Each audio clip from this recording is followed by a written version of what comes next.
মদিনার মানুষগুলোর কথা, যাদের পায়ে জুতো ঠিকভাবে ছিল না, যাদের করোনা জামাগুলো ছিঁড়া কাটা ছিল, কিন্তু তারা অগাধ আল্লাহ পাকের প্রেম নিয়ে, আল্লাহর ভয় নিয়ে, নবীর প্রেম ভালোবাসা নিয়ে বদরের ময়দানে 313 জন দাঁড়িয়েছিল।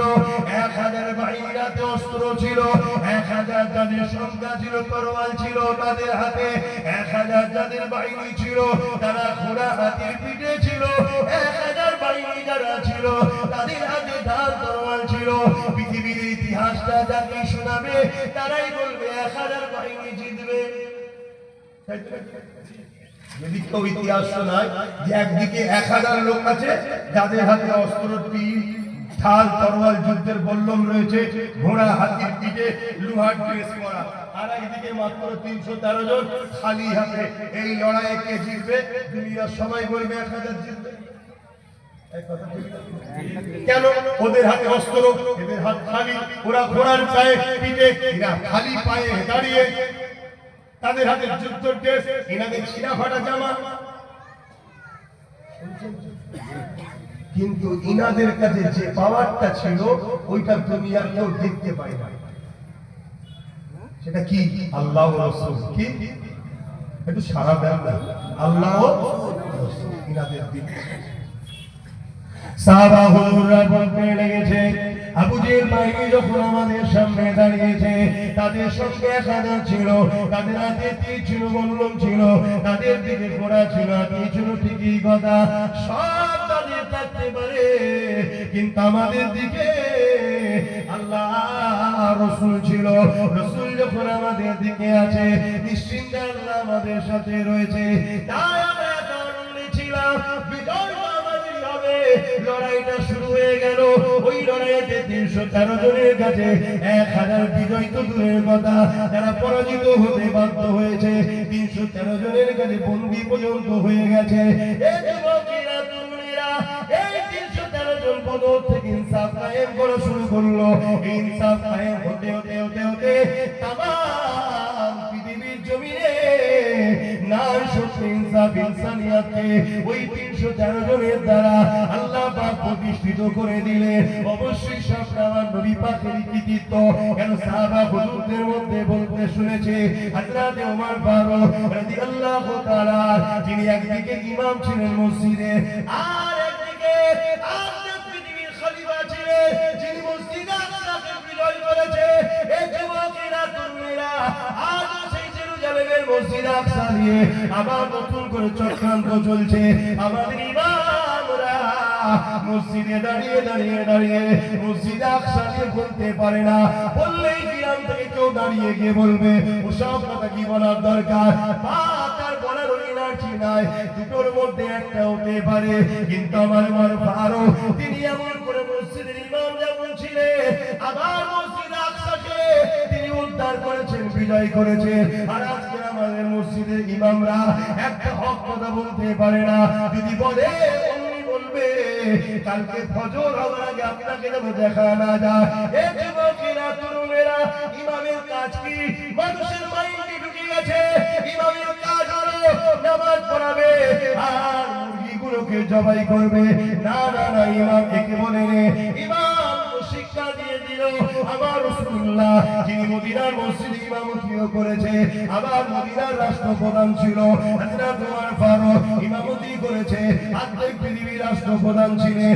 এই যুবকেরা, তরুণেরা, এই নবী পাকের প্রেমিকেরা, হযরত ওমর ফারুক রাদিয়াল্লাহু তাআলা তিনি এমন করে যখন মসজিদ আকসাকে উদ্ধার করেছেন, বিজয় করেছে, তখন মসজিদ আকসার চাবিটা তাদের মন করে জেরুজালেমের বাইতুল মুকাদ্দাসে রোমের হাতে তখন ছিল, ওই রোমের সম্রাট করেছিল। এই চাবিটাকে আমরা মসজিদ আকসার চাবি ওমর ফারুকের হাতে দেবো। আমরা দেখতে চাই কে ওমর ফারুক, যারা এমন করে একটা দিন বকরি চড়াতো, দুম্বা চড়াতো, আজ তারা আধ্যাত্মিক পৃথিবীর রাজত্ব করছে। কার সিলাই, কার সোহবতে? আমার নবী পাকের সিলাই, নবী পাকের সোহবতে হযরত ওমর ফারুক রাদিয়াল্লাহু তাআলা কে দেখার জন্য রোমের সম্রাট এমন করে ইরাদা করলো। তাই হযরত ওমর ফারুক বেরিয়ে পড়লেন, একটা উট নিয়ে বেরিয়েছে, উটের পিঠে ওমর ওমর ফারুক বসেছে আর উটের লাগামকে তেনার সাথী ধরে নিয়ে যাচ্ছে। এক মাইল যাওয়ার পরে হযরত ওমর ফারুক বলতে রয়েছে, আমার সকল সাথী উটটাকে দাঁড় করাও। উট বসে বলল, ওমর ফারুক নেমে গেল। নেমে গিয়ে সাথীকে বলতে লেগেছে, আমার শরীর থেকে ঘাম বেরিয়ে গেছে, এবারে তুমি উটের পিঠে ওঠো, আমি সিধা ধরে নিয়ে যাব।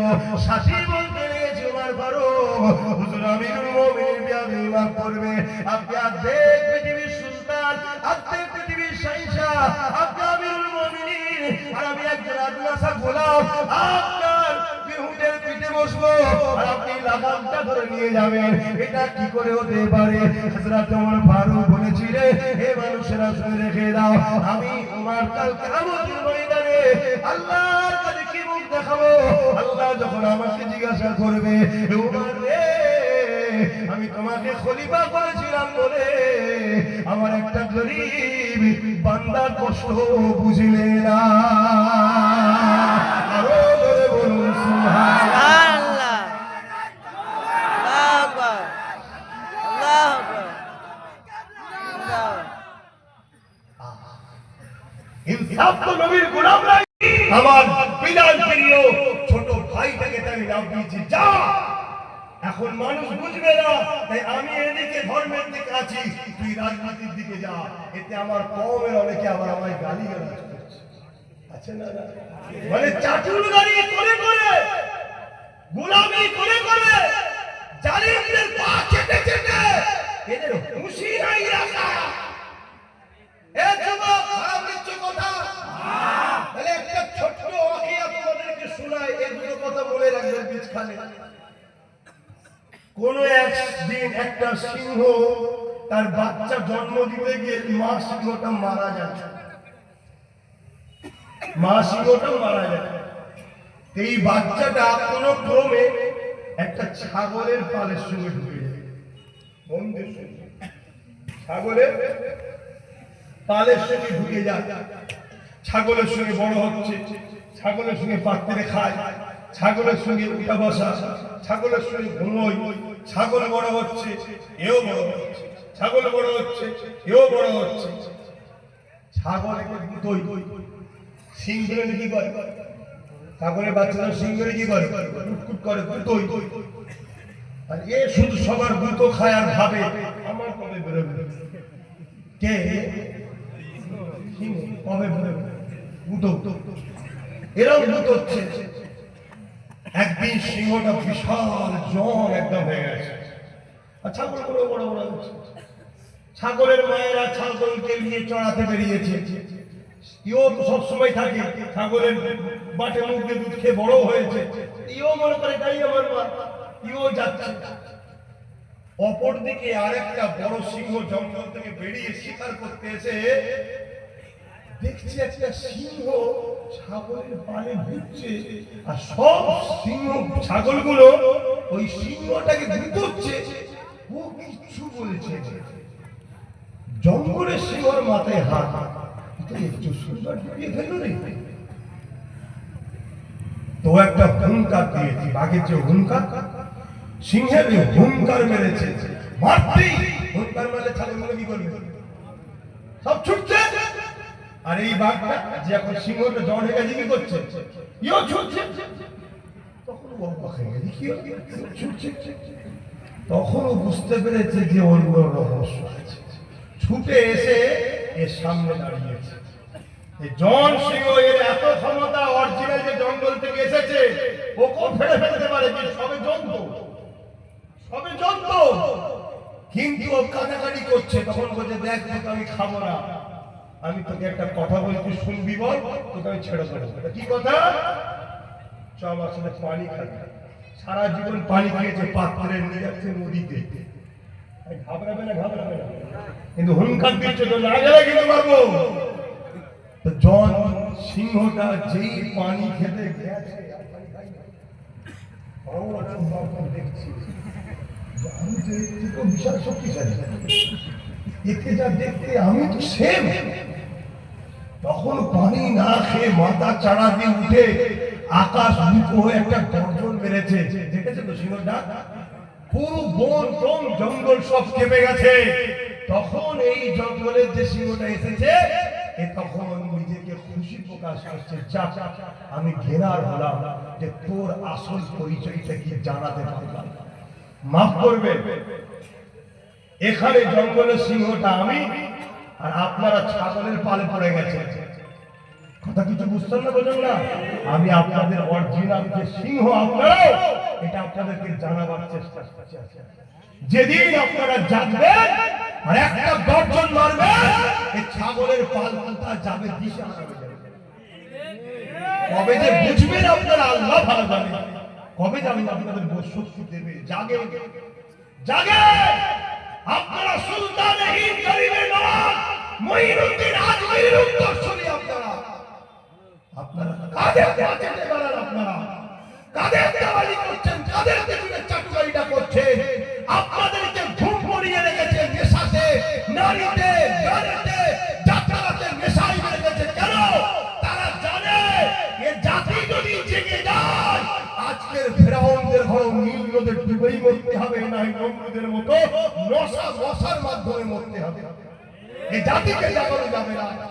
আর যখন জাগাতে এসছি, আমার আজকে কাটিং করা হচ্ছে, করে তোমাদের কাছে ছোড়া হচ্ছে, তোমরা ওকে খারাপ বলো। আজকে যখন জাগাতে এসছি, আমার মুখকে কেটেছে, মাথার টুপি কপালে তিলক দিয়ে দিয়েছে। তাহলে বলো, নবী সুন্নতের সামনে তিলক দিচ্ছে, এগুলো কারা করছে? মুনাফিক। কারা করছে? এই আমাদের মধ্যে থাকা মুনাফিক, যারা ওদের কাছ থেকে ভাড়া নিয়ে কাজ করছে। আজকে যখন তোমাদেরকে জাগাতে এসেছি, তখন আমাদেরকে বলা হচ্ছে এগুলো হচ্ছে অমুকের বিটি, বলছে না? বলে কারণ তোমরা যদি জেগে যাও, তোমরা যদি উঠে দাঁড়াও, আচ্ছা আচ্ছা ফেরাউনের ঘুম হারাম হয়ে যাবে। আচ্ছা আচ্ছা ফেরাউনের ঘুম হারাম হয়ে যাবে। কথা বুঝছো তো নাকি? না মনের মধ্যে সেই একটাই কথা, কি করে পারবো, কি করি হবে? এরা মনে হচ্ছে তুমি যদি পারবে বলো, এটাই তো গাল দিচ্ছে, বাইরের লোক গাল দিচ্ছে, সবাই মিলে গাল দিচ্ছে, তারপর